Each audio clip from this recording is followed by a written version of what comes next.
Good afternoon and thanks for joining us. I'm Keith Silva. Ask anyone who farms for a living and they'll tell you that the intensity of storms seems to have increased in recent years. The amount of rainfall may be similar, but it's coming down harder and with more ferocity. To counter this intense rainfall, more and more farmers are digging deep to install what's called tile drainage. UVM Extension's Northwest Crops and Soils program has created a series of videos to help farmers become better acquainted with this agricultural practice. I went to Hyde Park to meet a farmer who's looking to send his farm down the drain, so to speak. Even in the cold of winter, the ground is still wet at Michael Rooney's farm in Hyde Park. A lot of it is wet, and the wet is in places that's not easy to deal with. Last year, Rooney grew his first crop of hemp on this 2-acre plot. He plans to increase his production and also raise beef cattle. Before he can think about expanding his operation, he first has to deal with the water. The snow will melt in the spring. That will load up these fields with water that will come off very slowly. It means that we can't get the tractors out in the field to work on the field to get them ready for planting. Getting rid of the water, or at least getting them down there where we can deal with it, is a much better solution. To control the water moving through his fields, Rooney is considering tile drainage. Think of it as plumbing for cropland. The practice of installing tile or drainage to dry a field dates back to ancient Rome. It's an expensive practice because it involves excavation, which, depending on the type of soil and acreage, can get costly. Rooney believes the benefits outweigh the costs. Tell me anything in agriculture that isn't expensive, and I'll be surprised. Tile drainage is below ground, it's fairly permanent, and it will take the water from where it is to where you want it to be. And, it's always valuable to have water somewhere. The question is where. Finding out where Rooney wants to move the water to on his property runs parallel to finding out where he can learn about implementing this practice.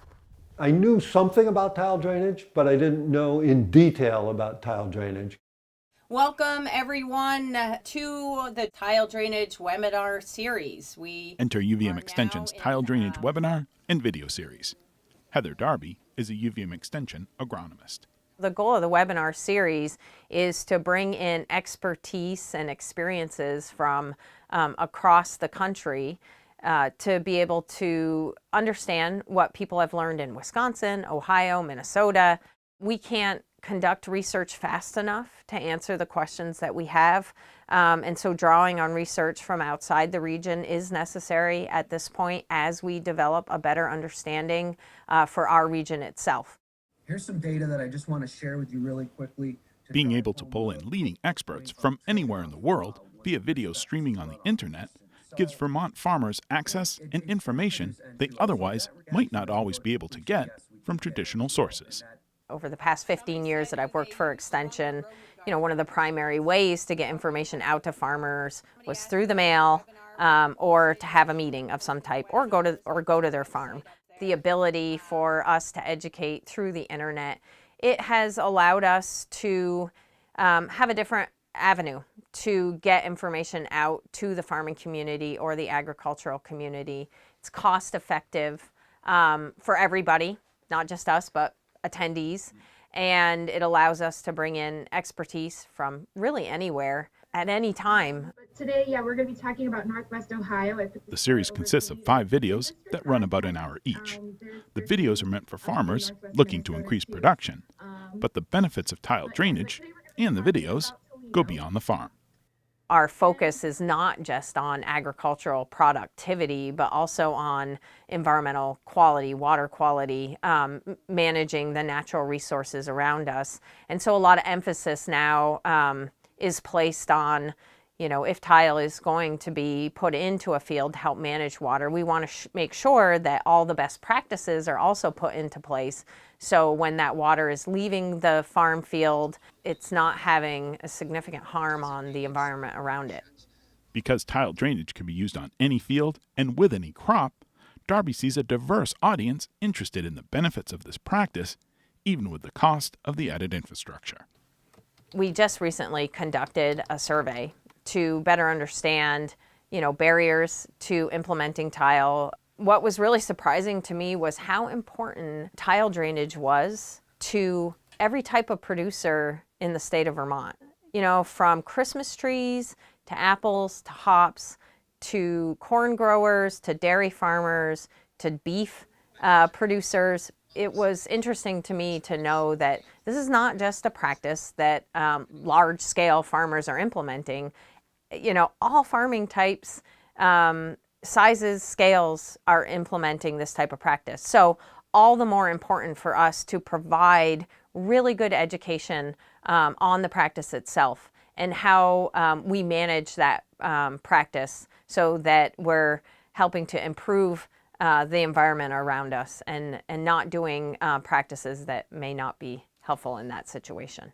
How wide were the saturated buffers? Back at his home in Hyde Park, Rooney sees how tile drainage fits his farm for the long term and in the big picture. Once you have the land, you want to make it as productive as possible. And you want to make not only as productive, but you want to get as much value out of it as possible. Because in effect, the value you get out of it, it means that you're helping more people or helping people better, either way you want to look at it. And if drying out that field makes sense economically, why not do it? It doesn't hurt anything agriculturally or ecologically. The water is going to go where it's going to go anyway. You're just getting it there without keeping it on the land. That's not a big negative as far as I can see. What worked for the ancient Romans continues to work for today's farmer. And with more emphasis on protecting natural resources, tile drainage is sure to stay a popular underground hit with farmers. Visit the UVM Extension Northwest Crops and Soils Program homepage at uvm.edu/extension/NW-Crops for a link to the tile drainage video series. And check out their online library with over 90 other instructional videos on everything from building a hop yard to planting dry beans. That's uvm.edu/extension/NW-Crops. Our next story is a visit to a flashpoint in Vermont's ongoing discussions about protecting natural resources. I'm talking about Lake Carmi in Franklin. Last summer, Rebecca Gollin reported on an effort by the Lake Carmi State Park to curb pollution at the source. This is Lake Carmi State Park in Franklin, Vermont. This park was developed in the 1960s. It's a 480-acre park with about 2 miles of direct shoreline on Lake Carmi itself. Rob Peterson oversees the state parks in the northwest region of Vermont, including this one. This is the state's largest state park campground. So we have a total of 175 sites combined between tent sites, cabins, and lean-tos. Every summer we see over 30,000 people visit this park. It's the second busiest state park campground in the state.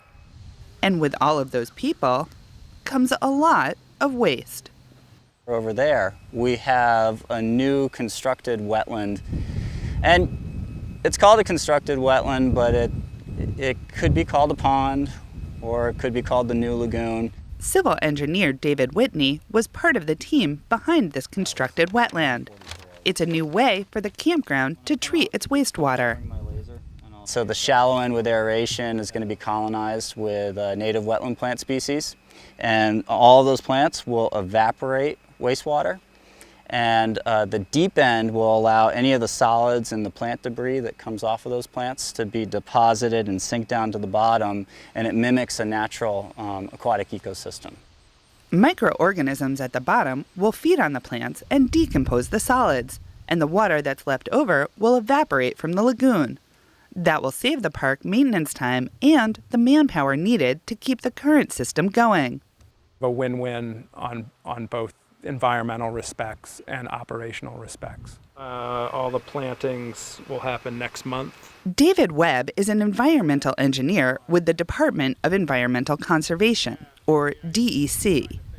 Even though it was a compliant system and was operating within its permit, there was generally a thought that there was a better way to do it.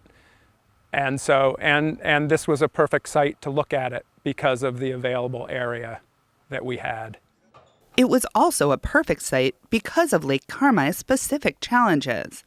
In 2018, the Vermont House voted overwhelmingly in favor of a bill declaring Carmi a lake in crisis, the first in the state.